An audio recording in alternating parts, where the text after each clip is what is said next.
بالنسبة لك ايش افضل فيلم سعودي؟ احلام العصر ولا سطار؟ أحلام العصر. احلام العصر ولا الهامور؟ أحلام العصر يعني. احلام العصر ولا شمس المعارف؟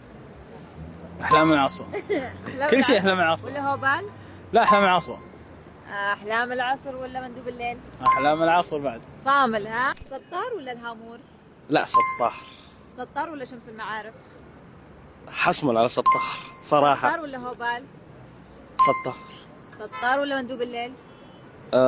لا، سطار. لأن سطار يعني كوميدي أكثر من مندوب الليل. يعني مندوب الليل قصته طويلة ويتوهك شكلك شوي. تحب الكوميدي. مرة. عايش عشان أضحك أنا. طيب هوبال ولا سطار؟ هوبال. هوبال ولا الهامور؟ هوبال. هوبال ولا شمس المعارف؟ هوبال. هوبال ولا مندوب الليل؟ هوبال. هوبال ولا احلام العصر؟ هوبال. يعطيك هوبال بالنسبة لي إنه شفت يعني في تطور وفي ما شاء الله. اعجاب. يعني الإنتاج زين يعني. يعطيك العافيه. الله شكراً يعافيك. لك. إن شاء الله.